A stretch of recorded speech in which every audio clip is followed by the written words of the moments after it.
नमस्कार विद्यार्थी मित्रो, आज आपण सजीवातील जीवन प्रक्रिया भाग 1 पाठीमागच्या तासा पुढील म्हणजेच पुढचा भाग पाहणार आहोत. तर अनेक खेळामध्ये खेळाडू खेळताना काही वेळा मध्यांतर घेऊन काही पदार्थाचे सेवन करतात. असे पदार्थ खेळाडू का घेत असावेत? तर शरीराला आलेला जो थकवा आहे तो थकवा दूर करण्यासाठी त्वरित ऊर्जा मिळणारे स्रोत जसे की ग्लुकोज यासारखे पदार्थ ते सेवन करतात. तर श्वसन म्हणजे काय आणि श्वसनाची क्रिया कशी पार पाडली जाते? तर आपल्याला विद्यार्थी मित्र माहीत आहे की श्वसन म्हणजे काय, तर सात्मीकरण झालेल्या अन्नापासून ऊर्जा मुक्त करण्याच्या प्रक्रियेला श्वसन असं म्हणतात. तर बाह्य श्वसन केल्यानंतर वातावरणातील हवा फुफ्फुसामध्ये जाते आणि हवेतील ऑक्सिजन हा आपल्या शरीरातील रक्तामध्ये मिसळला जातो आणि नाकावाटे तो कार्बन डायऑक्साईडच्या स्वरूपामध्ये परत सोडला जातो आणि हा शरीरात घेतलेला ऑक्सिजन लोहित रक्तकणिकेच्या साहाय्याने प्रत्येक पेशीपर्यंत पोहोचला जातो आणि पेशीतील तंतुकणिकेमध्ये पेशीश्वसन होते आणि श्वसनाच्या वेळी शोषून घेतलेल्या वायूतील या ऑक्सिजनचा वापर या तंतुकणिकेमध्ये ऊर्जा निर्मितीसाठी केला जातो आणि आपण जे अन्न खातो त्या अन्नाचं ऑक्सिडीकरण होऊन ॲडिनोन ट्रायफॉस्फेट म्हणजे जे ATPच्या स्वरूपामध्ये ऊर्जा मुक्त होते. अशा रीतीने श्वासोश्वासाची क्रिया ही चालते. याविषयीची माहिती आपण पाठीमागच्या येथेत घेतलेली आहात. चला तर विद्यार्थी मित्रो, आपण सजीव ऊर्जा निर्मिती म्हणजेच living organism and energy production याविषयीची माहिती आपण घेणार आहोत. सजीव ऊर्जा निर्मिती या ठिकाणी आकृती दिलेली आहे, त्या आकृतीचं निरीक्षण करायचं आहे आणि आपण नावे द्यायचे आहे. तर गेल्या शैक्षणिक वर्षामध्ये आपण अशा प्रकारच्या आकृतीचं निरीक्षण करून नावे दिलेली आहेत, त्याचप्रमाणे आकृती काढण्याचा सुद्धा प्रयत्न केला आहे. तरी त्या संदर्भात आपण या ठिकाणी काही आठवण्याचा भाग करणार आहोत. तर या आकृतीचं निरीक्षण केलं असता आपल्याला जो पहिला भाग दिसतोय या ठिकाणी, तर हे जे आहे ते नाक आहे. त्यानंतर जो दुसरा भाग आहे आकृतीमध्ये तो पहिला नाक पाहिला, दुसरा आहे ते तोंड आहे. या आकृतीमध्ये जो भाग आहे तो तोंड म्हणजेच मूग दिलेला आहे.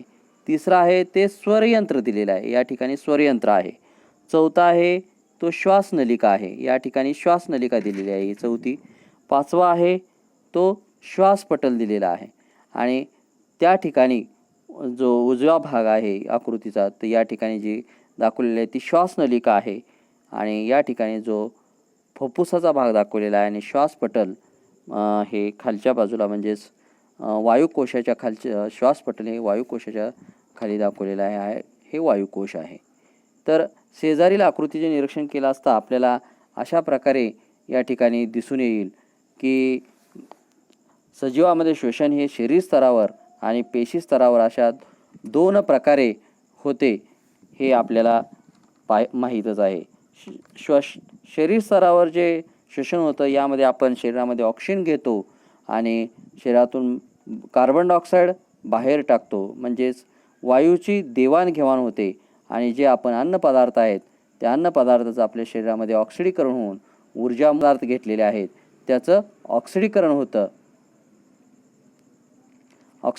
याची सांगा पाहू.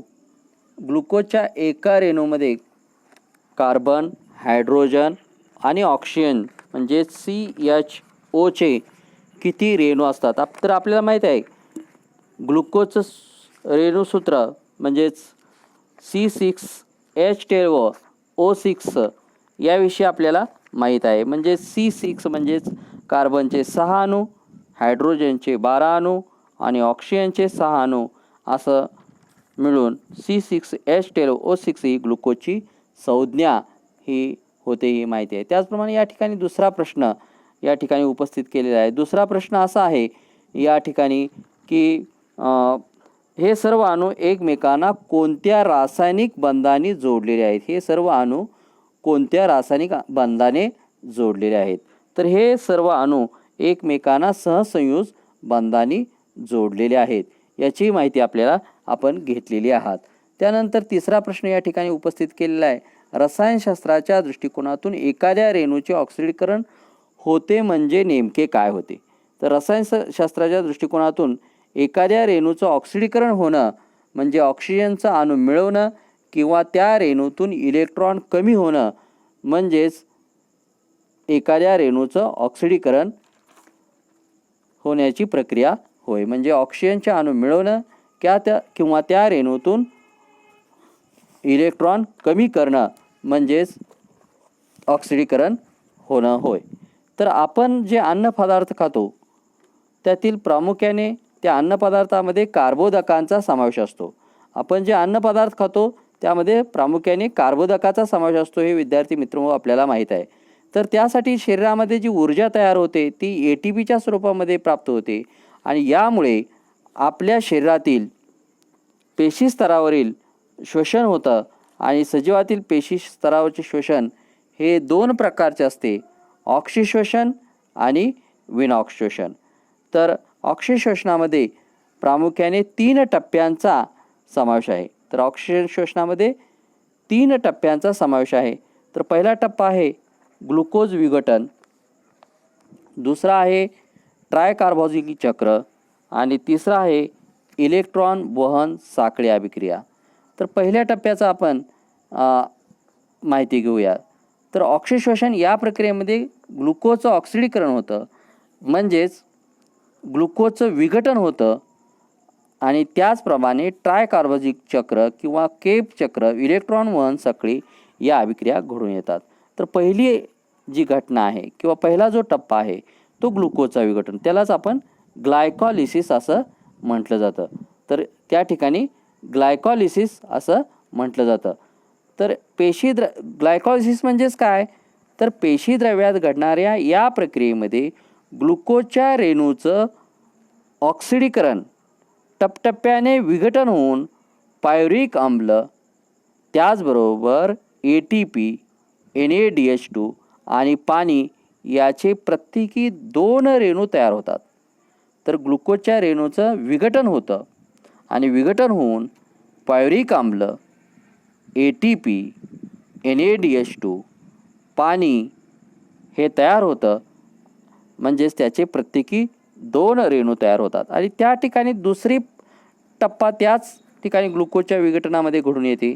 तर पेशीद्रव्यात जी घडणारी जी प्रक्रिया आहे त्यामध्ये पायरुव्हिक आम्लाच्या रेणूचं ॲसिटिल कोएन्झाईम या रेणूमध्ये रूपांतरित होऊन कार्बन डायऑक्साईडचे 2 रेणू आणि NADH2चे 2 रेणू तयार होतात. तर ज्या ठिकाणी पहिल्यांदा आपल्या पायरुव्हिक आम्ल तयार झालेलं या पायरुव्हिक आम्लाचं पुन्हा विघटन होतं आणि विघटन होऊन ॲसिटिल कोएन्झाईम A रेणूमध्ये त्याचं रूपांतर होतं. त्याचबरोबर कार्बन डायऑक्साईडचे 2 रेणू आणि NADH2चे 2 रेणू तयार होतात. तर विद्यार्थी मित्रो, ग्लुकोजचं विघटन होतं म्हणजेच ग्लुकोजच्या विघटन होऊन त्यामध्ये ATP, NADH2 आणि पाणी यांचे प्रत्येकी 2 रेणू तयार होतात आणि पायरुव्हिक आम्लाचे दुसरी प्रक्रिया म्हणजे पेशीद्रव्यातील जे पायरुव्हिक आम्ल आहे त्या पायरुव्हिक आम्लाचे रेणू ॲसिटिल कोएन्झाईम या रेणूमध्ये रूपांतरित होतात आणि कार्बन डायऑक्साईडचे 2 आणि NADH2चे 2 रेणू प्राप्त होतात. त्याचबरोबर ट्रायकार्बोक्सिलिक आम्लचक्र. ट्रायकार्बोक्सिलिक आम्लचक्र काय आहे या ठिकाणी? त्यालाच आपण क्रेब्स सायकल असं म्हणतो. तर जे ॲसिटिल कोएन्झाईम तयार झालेलं आहे तंतुकणिकेमध्ये तेथे त्यावर ट्रायकार्बोक्सिलिक तंतुकणिकेमध्ये गेल्यानंतर ट्रायओक्सिलिक आम्लचक्र ही चक्रीय अभिक्रिया होते. यात ॲसिटिल कोएन्झाईमच्या रेणूतील ॲसिटिलचे पूर्णपणे ऑक्सिडीकरण होऊन कार्बन डायऑक्साईड, पाणी, NADH2, FADH2 आणि ATPचे रेणू तयार होतात. तर या ठिकाणी विद्यार्थी मित्रो, ट्रायकार्बोक्सिलिक आम्लचक्र ही या दुसरा टप्पा आहे. यामध्ये ॲसिटिल कोएन्झाईम रेणूचे तंतुकणिकेमध्ये प्रवेश झाल्यानंतर ही चक्रीय अभिक्रिया होते. यात ॲसिटिल कोएन्झाईम या रेणूतील पूर्णपणे या रेणूचं ऑक्सिडीकरण होतं. कार्बन डायऑक्साईड, पाणी म्हणजे H2O, NADH2, FADH2 आणि ATPचे रेणू तयार होतात. इलेक्ट्रॉन वहन साखळी ही तिसरा टप्पा ऑक्सिशोषणाचा पाहत आहोत. तर ETC रिॲक्शन यामध्ये इलेक्ट्रॉन वहन साखळी अभिक्रियासुद्धा तंतुकणिकेमध्ये पार पाडली जाते. म्हणजेच इलेक्ट्रॉन वहन साखळी ही तंतुकणिकेमध्ये ऊर्जा निर्मिती होते. म्हणजेच या ठिकाणी एका NADH2च्या रेणूपासून 3 आणि एका FADH2च्या रेणूपासून 2 ATPचे रेणू मिळतात. म्हणजे NADH2च्या रेणूपासून 3 आणि FADH2. तर NADH2 म्हणजेच काय, तर त्याचा लॉंग फॉर्म असा आहे निकोटिनामाइड ॲडिनामाइन डायन्यूक्लियोटाइड. आणि FADH2 म्हणजेच काय, तर फ्लॅविन ॲडिनाइन डायन्यूक्लियोटाइड. तर या इलेक्ट्रॉन वहन साखळीमध्ये NADH2 पासून 3 रेणू आणि FADH2च्या रेणूपासून 2 ATPचे रेणू प्राप्त होतात आणि पाण्याचेही रेणू तयार होतात. तर ग्लुकोजचे संपूर्ण ऑक्सिडीकरण म्हणजेच विघटन झाल्यानंतर ऑक्सिशोषणामध्ये ऊर्जेबरोबरच कार्बन डायऑक्साईड आणि H2Oचे रेणू तयार होतात. तर अशा प्रकारे इलेक्ट्रॉन विद्यार्थी मित्रो, आपण पेशी शोषणास सहाय्य करणारे 2 सहविकर NADH2 आणि FADH2 लक्षात ठेवा. पेशी शोषणास सहाय्य करणारे 2 सहविकर NADH2 आणि FADH2. तर या ठिकाणी ATPचे चलन कसं होतं, तर ॲडिनोन ट्रायफॉस्फेट हा एक ऊर्जा समृद्ध असा रेणू आहे. यात काही रासायनिक रेणू आहेत. ॲडिनोन हा नत्रयुक्त रेणू आहे. रायबोज ही पेंटोस शर्करा व 3 फॉस्फेटचे रेणू आहेत. ATP हे ॲडिनोसिन रायबोन्यूक्लिओसाइडयुक्त तयार झालेल्या ट्रायफॉस्फेटचा रेणू आहे. ATPमध्ये फॉस्फेटचे 3 रेणू एकमेकांना ज्या बंधाने जोडलेले असतात त्या बंधामध्ये ऊर्जा साठवलेली असते. ऊर्जेच्या आवश्यकतेनुसार ATPमधील फॉस्फेटच्या रेणूमधील बंध तोडून ही ऊर्जा मिळवली जाते. पेशीमध्ये आवश्यकतेनुसार ATP रेणूचा साठा करून ठेवलेला असतो. समजा शरीरामध्ये काही कारणाने जर कर्बोदकाचा साठा कमी पडला, विद्यार्थी मित्रो कमी पडला, तर म्हणजेच ज्यावेळी आपली उपासमार होते, अपवादात्मक परिस्थितीमध्ये शरीरामध्ये कर्बोदकाचा साठा कमी पडला, तर ऊर्जा मिळवण्यासाठी शरीरातील स्निग्ध पदार्थ आणि प्रथिनांचा वापर केला जातो.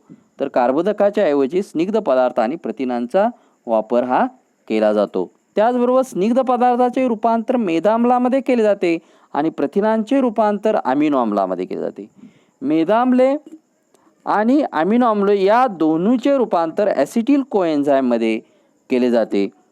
ॲसिटिल कोएन्झाईम या रेणूचे केब चक्र या अभिक्रियेद्वारे तंतुकणिकेमध्ये संपूर्ण ऑक्सिडीकरण ऊर्जा मिळवली जाते. तर अशा प्रकारे ऑक्सिशोषण ही प्रक्रिया ही पार पाडली जाते.